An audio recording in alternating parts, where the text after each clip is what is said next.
இயேசுவுக்கே புகழ். இன்று நம்முடைய தியானத்தின் 16வது நாள். 16வது நாளாகிய இன்றைய தியான சிந்தனைகள் அனைத்தையும் கடவுளுடைய பாதத்தில் வைத்து நாம் ஜெபிப்போம். அவருடைய உதவியை நாடி நாம் ஜெபிப்போம். எங்களை ஒவ்வொரு நாளும் பாதுகாத்து வழிநடத்தி வரும் அன்பு தந்தையே இறைவா, இதோ உம்முடைய வார்த்தையில் வியப்புக்குரிய அனைத்தையும் நாங்கள் பார்க்கும்படி எங்களுடைய கண்களை பிரகாசித்தருளும். உம்முடைய வார்த்தையை நாங்கள் சரியாக கேட்கும்படி, தெளிவாக கேட்கும்படி எங்கள் காதுகளை திறந்தருளும். உம்முடைய வார்த்தையை நாங்கள் சரியாக புரிந்து கொள்ளும்படி எங்களுடைய உள்ளத்தை திறந்தருளும். இந்த மன்றாட்டுகள் எல்லாம் எங்கள் ஆண்டவராகிய கிறிஸ்து வழியாக உம்மை மன்றாடுகிறோம். ஆமென்.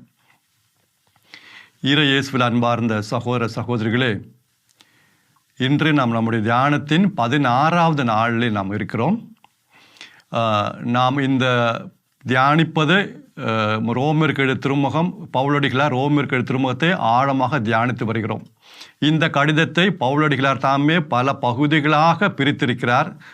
அது அங்கே மறைந்துள்ளது, அந்த பகுதியெல்லாம் மறைந்துள்ளது.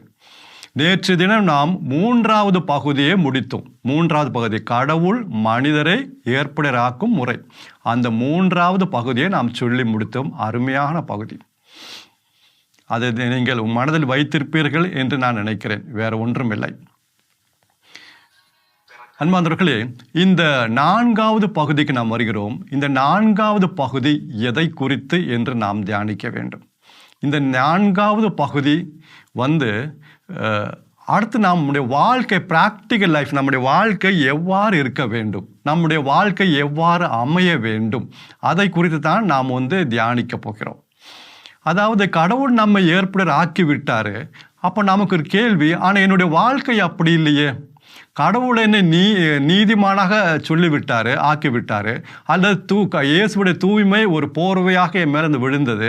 ஆனால் என்னுடைய வாழ்க்கை, அனுதின வாழ்க்கை, தினசரி வாழ்க்கையில் நான் எவ்வளவோ பாவம் செய்கிறேன், எவ்வளவோ தவறு பண்ணுறேன். இதுக்கும் ஒரு பொருத்தமாக வரமாட்டேதே ஃபாதர். நல்ல கேள்வி. அதற்காக தான் இந்த பகுதி. இந்த 4வது பகுதி எவ்வாறு தூய்மையான வாழ்க்கை வாழ்வது. கடவுள் நம்மை தமக்கு ஏற்புடையர் ஆக்கிவிட்டார். ஆனால் அது தகுந்தாப்ப நான் வாழணும்ல. ஒரு முத்திரை விழுந்துச்சு, நீதிமான்ங்கிற முத்திரை விழுந்துருச்சு. ஆனால் வாழ்க்கை அப்படி இருக்கு, அதே மாதிரி இருக்கணும்ல. ஒரு எடுத்துக்காட்டு சொன்னால் நமக்கு நல்லா புரியும். ஒரு ஊரில் அரசங்களுடைய காலத்தில், ராஜாங்க காலத்தில் ஒரு கற்பனை கதை. ஒரு சிறுவன், ஒரு 10 வயசு சிறுவனை அரசன்ட்ட கொண்டு வராங்க. அரசன்ட்ட கொண்டு வந்து, அரசரை இவனோட பெரிய தொல்லை என்ன, இவன் எங்கே, 10 வயசு சிறுவன், 10 வயசு, இவன் எங்கே போனாலும் ஏதாவது திருடுறான். இவன் கை சும்மா இருக்க மாட்டேது. நாங்கள் என்னென்னமோ செஞ்சு பார்த்தோம். இவனெல்லாம் சிறைச்சாலையிலும் போடவங்க மனசு வர மாட்டேது. இவனை என்ன செய்யறது? எங்கே வீட்டிலையும் திருடுறான், என் கடைக்கு போனால் அங்கேயும் திருடுறான், எங்கேயாவது யார் கூட நின்று அங்கேயும் ஏதாவது திருடுறான், பையிலும் திருடுறான். ஒரே திருட்டு சுபாவமாக இருக்கு. அரசு என்ன செய்வது? இவனை பற்றி பெற்றோர்களால் இவனை கட்டுப்படுத்த முடியல. என்ன செய்யறது? அப்போ அந்த அரசன் இவனுடைய பின்னணி எல்லாம் விசாரிக்கிறாரு. பின்னணி பேக்ரவுண்ட்லாம் விசாரிக்கிறாரு.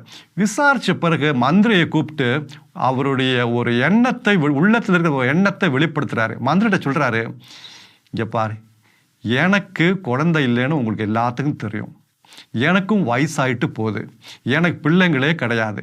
இந்த சிறுவனை பற்றி நான் நல்லா விசாரித்தேன். கொஞ்சம் தில்லுமுள்ளு பண்ணுறான், ரைட்டு, அவ்வளோதான். மற்றபடி எனக்கு என்னமோ இவனை என்னுடைய மகனாக ஏற்றுக்கொள்ள வேண்டும் ஒரு எண்ணம் எனக்குள்ள வந்துட்டே இருக்கு. நான் இந்த சிறுவனை என்னுடைய மகனாக ஏற்றுக்கொள்கிறேன் என்று எண்ணத்தை வெளிப்படுத்தினார். அப்படியே நடந்தது. அந்த சிறுவனை இந்த அரசர் மகனாக ஏற்றுக்கொண்டார். திருட்டு சுபாவம் தான், குற்றவாளி தான், ஆனால் மகனாக ஏற்றுக்கொண்டார். இப்போ அந்த சிறுவன் யாரு? இளவரசன். இளவரசன் அடுத்த ராஜா போறவர். அந்த நாட்டுக்கு எல்லாம் இந்த செய்தி பரவியது. புதிய ஒரு இளவரசன் அரசன் கிடைத்து விட்டது, நமக்கு கிடைத்து விட்டது இளவரசன். ஆனால் இவனுடைய கேரக்டர் என்ன? எங்கே போனாலும் திருடுறான். அப்போ இந்த கேரக்டரை மாற்ற வேண்டாமா?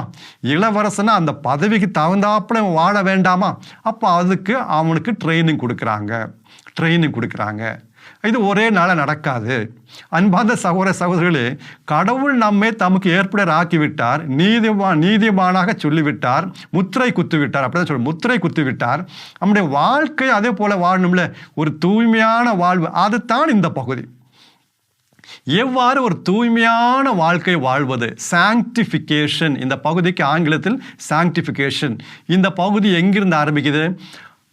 ரோமியர் 6வது அதிகாரத்திலிருந்து 8வது அதிகாரம் வரை இது போகிறது.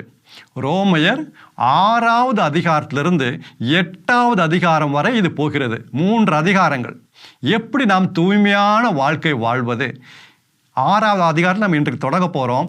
உடனே ஃபாதர் எனக்கு என்னமோ இது ஒரு சரிப்பட்டு வரல, இன்னும் நான் அடிமையாக இருக்க மாட்டேன், அதெல்லாம் கவலையப்படாதுங்க. 8வது அதிகாரம் வரைக்கும் பொறுமையாக இருங்க. 8வது அதிகாரம், ஏன்னா அது தூய ஆவியை குறித்து அதிகாரம் 8வது அதிகாரம். எனவே இந்த 6வது அதிகாரத்தில் ஆரம்பித்து 8வது அதிகாரம் வரைக்கும் நீங்கள் பொறுமையாக இருங்க. இது எப்படி தூய்மையாக வாழ்வது? இது ஒரு நாள் நடக்கிறது கிடையாது.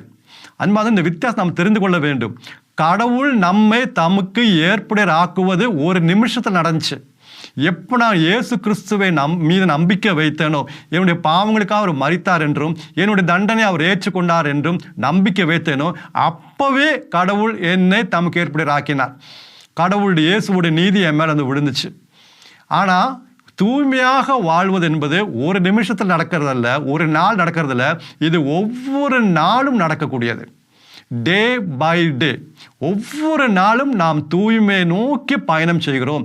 இது ஆங்கிலத்தில் ப்ராசஸ் என்று சொல்லுவார்கள். Process of sanctification.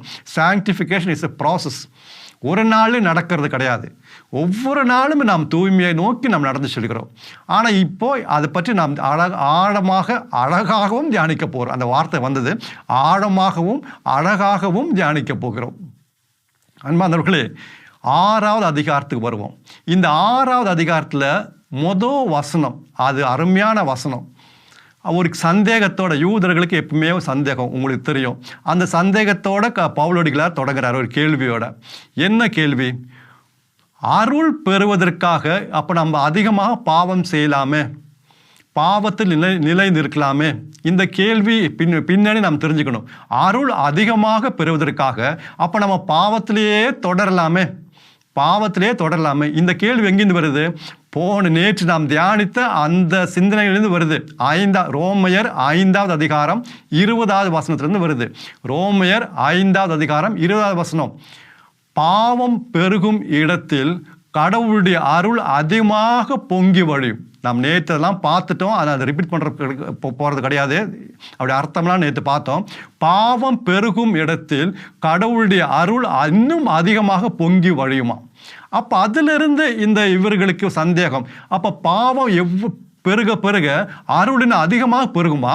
அப்போ என்ன செய்யணும்? அப்போ நம்ம இன்னும் அதிகமாக பாவம் செய்யணும். அதிகமாக பாவம் செய்ய இன்னும் அருள் அதிகமாக கிடைக்கும். இன்னும் நம்ம பாவம் செய்ய இன்னும் அருள் அதிகமாக கிடைக்கும். நோ பவுலடிகளார் அதுதான் அந்த கேள்வி. 6வது அதிகாரம் முதல் வசனம் ஒரு கேள்வி, சந்தேகம். பாவம் பெருகும், அருள் பெருகும் பொருட்டு பாவத்தில் தொடரலாமே அப்படின்னு. அப்போ பதில் பவுலடிகளார் 2வது வசனம் கொடுக்கிறார். 2வது வசனம், ரோமியர் 6வது அதிகாரம் 2வது வசனம்.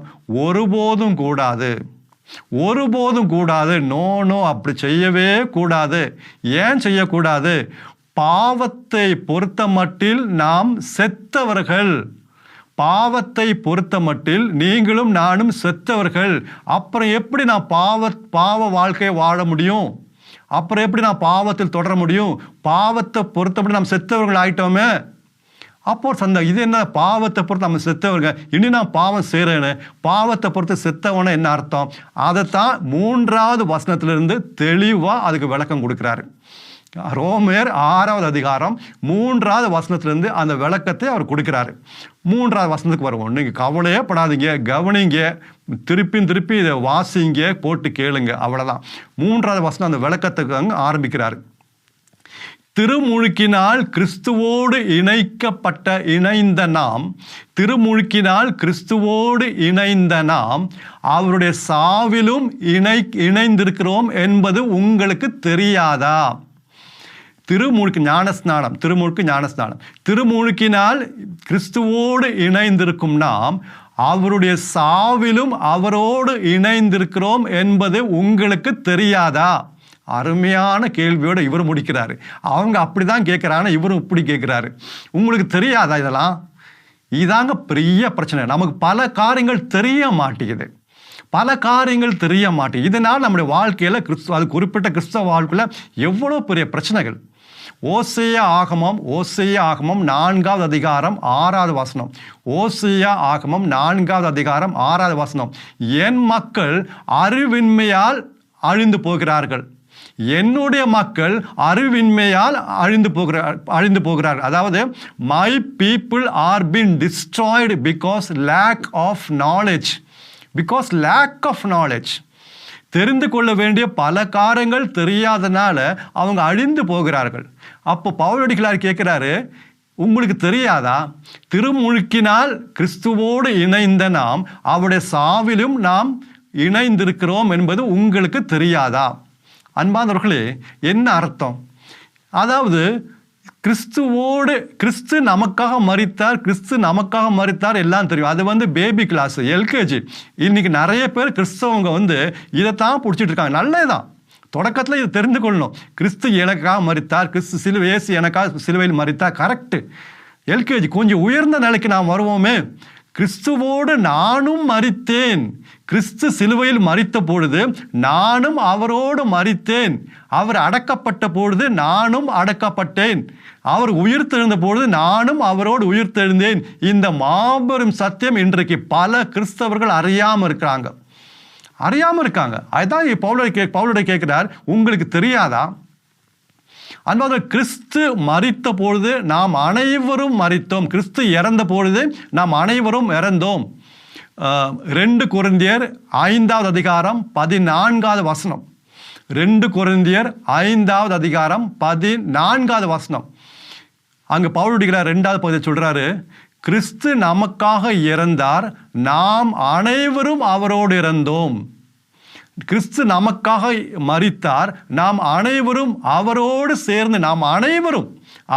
சேர்ந்து மரித்தோம், இறந்து விட்டோம். ஏன்னா சிலுவையில் நான் அவரோடு இணைந்திருக்கிறேன். இங்க இணைத்தவர் யாரு? கடவுள். 1 கொரிந்தியர் 1 அதிகாரம் 30வது வசனம். கடவுள் நம்மை கிறிஸ்துவோடு இணைத்தார். 1 கொரிந்தியர் 1 அதிகாரம் 30வது வசனம். நம்மை கிறிஸ்துவோடு இணைத்தது யாரு? கடவுள். அப்போ திருமுழுக்கில் ஒரு அடையாளமாக நான் காட்டுறோம், நம்ம வெளிப்படுத்துகிறோம். திருமுழுக்கில் நான் கிறிஸ்துவோடு இணைக்கப்பட்டவன், இணைந்திருக்கிறவன். இது தாங்க கிறிஸ்தவ வாழ்வின் தொடக்கம். இந்த இயேசுவோடு இணைந்த பிறகு வாழ்கின்ற வாழ்க்கை தான் கிறிஸ்தவ வாழ்வு. கிறிஸ்துவோடு இணைந்து வாழ்கின்ற வாழ்க்கை தான் கிறிஸ்தவ வாழ்வு. இதுதான் கிறிஸ்தவ வாழ்வின் தொடக்கம். அருமையான வாழ்க்கை. அப்போது கிறிஸ்து இறந்த பொழுது அவரோடு நான் சிலுவையில் இருந்தேன். அவர் சிலுவையில் தொங்கிய போது நானும் இருந்தேன். அவர் இறந்த போது நானும் இறந்து விட்டேன். அவர் என்னுடைய பாவங்களுக்காக அவர் மரித்தார். என்னுடைய பாவத்தின் தண்டனை அவர் ஏற்றுக்கொண்டார். அப்பொழுது நானும் மரித்தேன். அந்த பாவத்திற்கு தண்டனையாக நானும் மரித்தேன். ஏன்னா அவர் மரித்தார், அவருக்குள்ள நான் இருக்கேன்.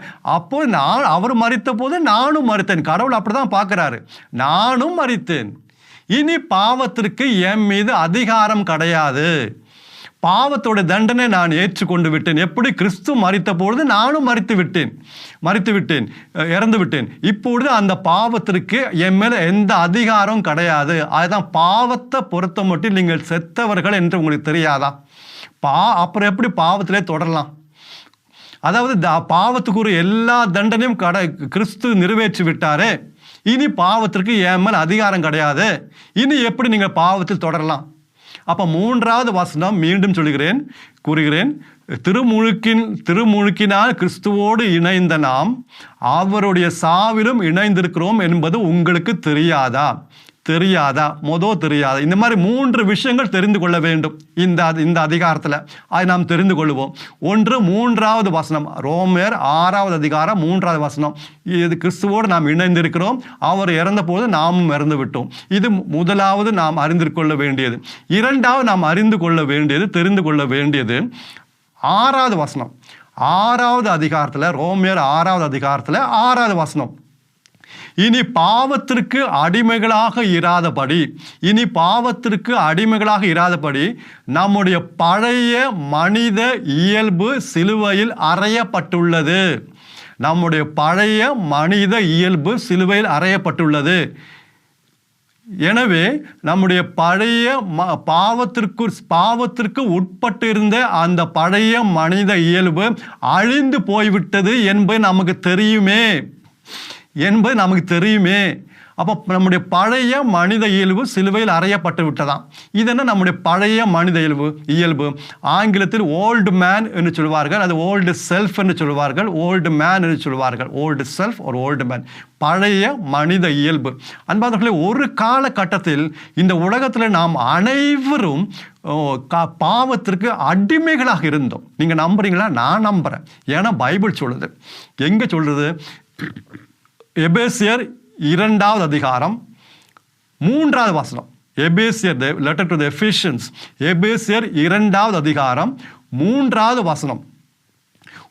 பவுலடிகளார் சொல்றார், ஒரு காலத்தில் நாம் எல்லோரும் இவ்வாறு தான் இருந்தோம். அந்த 3வது வசனம் தொடக்கத்தை பாருங்க. ஒரு காலத்தில் நாம் அனைவரும் எல்லோரும் இவ்வாறு தான் இருந்தோம். எவ்வாறு இருந்தோம்? அது 3வது வசனம் தொடர்ந்து வாசிப்போம். ஊனு இயல்பின் தீய நாட்டங்களின்படி நாம் வாழ்ந்து மனமும் உடலும் விரும்பியவாறு நாம் நடந்தோம். நாம் நடந்தோம். எனவே கடவுளுடைய சினத்திற்கு ஆளானோம், கோபத்துக்கு ஆளானோம். அப்போ நம்ம ஒரு காலத்தில் நம்முடைய மனமும் உடலும் விரும்பியவாறு, நம்முடைய விருப்பத்தின்படி வாழ்ந்த. உடல் என்னென்ன சொல்லுதோ அதெல்லாம் செஞ்சிடறோம்.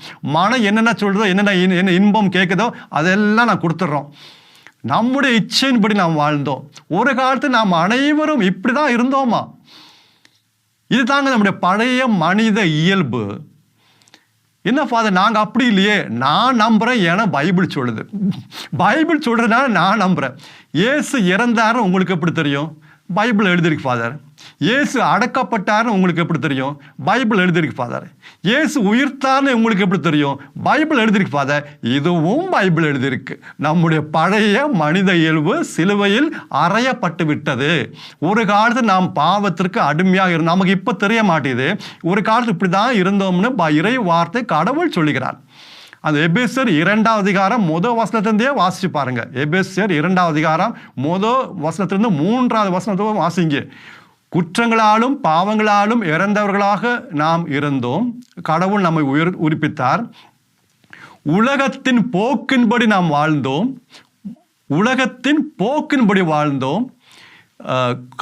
இந்த உலகில் கீழ்ப்படியாத மக்களிடையே இருந்த தீய ஆற்றலுக்கு, இந்த உலகத்தின் கீழ்ப்படியாத மக்களிடையே செயலாற்றிய தீய ஆற்றலுக்கு, தீய சக்திக்கு நாம் பணிந்து நடந்தோம். தீய சக்திக்கு, தீமை அனைத்திற்கும் நாம் பணிந்து நடந்தோம். இவ்வாறு தான் நாம் அனைவரும் ஒரு காலத்தில் இருந்தோம். இவ்வாறு தான் ஒரு காலத்தில் நாம் அனைவரும், பவுலும் சேர்த்து தான் சொல்கிறார். இவ்வாறு தான் உலகில் எல்லோரும் இருந்தோம், அனைவரும் இருந்தோம் ஒரு காலத்தில். இதுதான் பழைய மனித இயல்பு. நாம் அனைவரும் இந்த உலகில் ஆதாமிடமிருந்து பிறந்த நாம் அனைவருக்கும் இந்த பழைய மனித இயல்பு இருந்தது.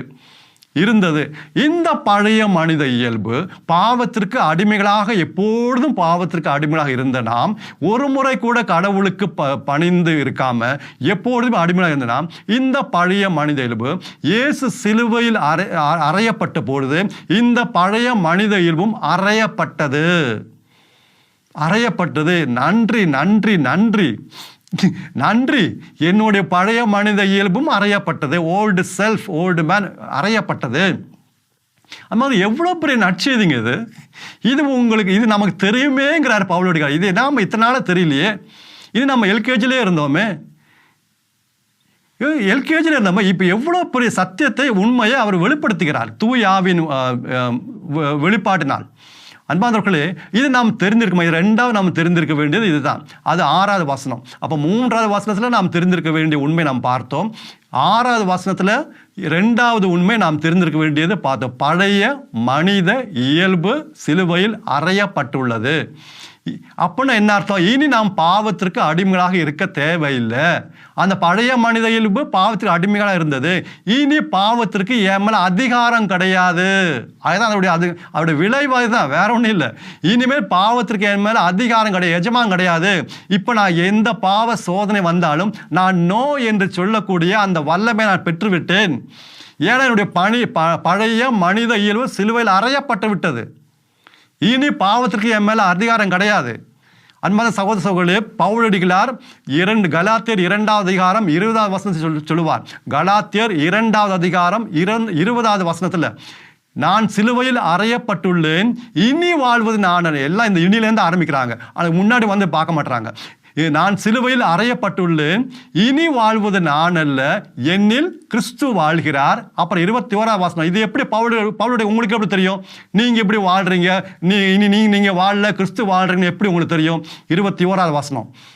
நான் கிறிஸ்துவின் மீது கொண்டுள்ள நம்பிக்கையால் வாழ்கிறேன். இது நான் நம்புறேன்ப்பா, எனக்கு தெரியாது, நான் நம்புறேன். பைபிளில் கடவுள் வெளிப்படுத்திருக்காரு, இதை நான் நம்புறேன். பார்த்தீங்களா? நம்பிக்கையால் வாழ்கிறேன். இப்படி ஒன்று இருந்தது, இப்படி நடந்தது என்று நான் நம்புறேன். ஏன்னா பைபிள் இறை வார்த்தையில் இருக்கு. இப்போ நமக்கு அவருக்கு வெளிப்பாடு கிடைச்சிச்சு, நமக்கு இறை வார்த்தையில் இருக்கிறது. அப்போ மூன்றாவதாக நாம் தெரிந்து கொள்ள வேண்டியது என்ன? 9வது வசனம். இறந்து உயிர்த்தெழுந்த கிறிஸ்து இனி இறக்க மாட்டார், சாவிற்கு அவர் மீது ஆட்சி இல்லை. இனி அவர் சாவின் ஆட்சிக்கு உட்பட்டவர் அல்ல. இனி அவர் சாவின் ஆட்சிக்கு உட்பட்டவரே அல்ல. இனி சாவிற்கு அவர் மேல அதிகாரம் கிடையாது. எவ்வளவு பெரிய உண்மை! இனி நாம் அந்த ஒரு பயம் இல்லாம தைரியமாக வாழலாம். இனி பாவத்திற்கு என் மேல அதிகாரம் கிடையாது, பாவத்தின் சம்பளமான மரணத்திற்கும் என் மேல அதிகாரம் கிடையாது. என கிறிஸ்து எனக்காக மரித்து எல்லா கடனையும் தீர்த்து விட்டார். சாவிற்கு அவர் மேல் அதிகாரம் கிடையாது. இந்த 3 காரியங்கள் நாம் தெரிந்து கொள்ள வேண்டும். 3வது வசனம், 6வது வசனம், 9வது வசனம். இது நாம் அறிந்து என்பது எனக்கு தெரியுமே பவுல் அடிக்கிறார். அந்த 9வது வசனம் முடிக்கிறார். என்பது நமக்கு தெரியுமே என்று முடிக்கிறார். இறந்து உயிர்த்தெழுந்த கிறிஸ்து இனி இறக்க மாட்டார், சாவு இனிமேல் அவர் மீது ஆட்சி செலுத்தாது என்பது நமக்கு தெரியுமே என்று நாம் அறிந்திருக்கிறோமே. அடுத்தது, அப்போ இந்த 3 காரியங்கள் தெரிந்த பிறகு ஒரு காரியம் நாம் இப்போ எண்ணி பார்க்கணும். அது என்னது? அது 11வது வசனம். ரோமியர் 6வது அதிகாரம் 11வது வசனம். பாவத்தை பொறுத்தமட்டில் இறந்தவர்களாக்கிய நீங்கள் இனி கிறிஸ்துவுக்காக வாழ்கிறீர்கள் என்று கடவுளுக்காக வாழ்கிறோம் என்பதை எண்ணிக்கொள்ளுங்கள். இனி நாம் கடவுளுக்காக வாழ்கிறேன் எண்ணிக்கொள்ளுங்கள். அறிந்தால் மட்டும் போதாது, இப்போ நாம் எண்ணிக்கொள்ள வேண்டும். என்ன எண்ணிக்கொள்ள வேண்டும்? இப்போ நான் கடவுளுக்காக வாழ்கிறவன் என்று நாம் எண்ணிக்கொள்ள வேண்டுமா? Consider your self. அதாவது இனி நான் புதிய வாழ்க்கை ஆரம்பிச்சிட்டேன், இன்னும் பழைய மனிதன் அல்ல. இப்போ ஒருத்தங்க வந்து திருமணம் ஆச்சு, ஒரு பையன் திருமணம் ஆச்சு, ஒரு 2 பேர் திருமணம் பண்ணிக்கிட்டாங்க. இப்போ இந்த பையன் வந்து ஒரு திருமணம் முடிஞ்சு ஒரு 10 நாள் கழித்து ஒரு ஃப்ரெண்ட்டை சொல்கிறான், ஏய் எனக்கு ஒரு பிரச்சனைடா, திருமணம் ஆச்சு, ஆனால் ஒரு பிரச்சனை. என்ன பிரச்சனை? இவனுடைய பழைய கேர்ள் ஃப்ரெண்டு என்னை காண்டாக்ட் பண்ணிகிட்டே இருக்கா, எப்பவுமே என்கிட்ட பேசிகிட்டு இருக்கான், என்னை அப்படியே இழுக்குது, எனக்கு என்ன செய்யுதுன்னு தெரியல, பழைய வாழ்க்கைக்கு போகணும் போல இருக்குது, அவள்கிட்ட பேசணும் போல இருக்குது, எனக்கு என்ன தெரியல, எனக்கு திருமணம் ஆச்சு. அப்போ அந்த ஃப்ரெண்டு சொல்கிறேன், டேய் முட்டாள்தனமாக ஏதாவது செஞ்சிடாதடா, நீ உனக்கு கல்யாணம் ஆச்சு, திருமணம் ஆச்சு, அதை நீ மனசில் வச்சுக்கோ, அதை மறந்துடாத, நீ திருமணம் ஆனவன் என்று நீ மறந்துடாத, நீ பழைய வாழ்க்கை போகாத, நீ திருமணமான மறந்துடாதப்பா. அதுதான் இங்கே பவுல் சொல்கிறார், நாம் பாவத்தை பொறுத்த மட்டில் இறந்தவர்கள் இனி கடவுளுக்காக வாழ்கிறோம் என்பதை மறந்து விடாதீர்கள், எண்ணிக்கொள்ளுங்கள், மனசில் வச்சுக்கோங்க, புதிய வாழ்க்கை வாழுங்க. அன்பானவர்களை, கடவுள்கிட்ட ஜெபிங்க, ஆண்டவரே இந்த தெரிந்து கொள்ள விஷயங்கள்லாம் இனி நாங்கள் ஆழமாக தெரிந்து கொள்ள, நான் எண்ணிக்கொள்ள வேண்டிய இந்த விஷயத்தை ஆழமாக எப்போதும் என்னுடைய மனதில் இருத்திக்கொள்ள அந்த அருளை தாங்க. நான் என்னுடைய பழைய மனித இயல்பு சிலுவையில் அறையப்பட்டுள்ளதை நீங்கள் சொல்லி கொடுத்தீங்க, ரொம்ப நன்றி. இனி ஒரு புதிய வாழ்க்கைக்கு என்னை எடுத்து செல்லுங்க, கொண்டு போங்க என்று ஜெபிப்பீங்களா? நிச்சயமாக நம்முடைய ஜெபத்தை கடவுள் கேட்பார். ஏன் தெரியுமா? ஏனெனில் இதுவே தகுந்த காலம்.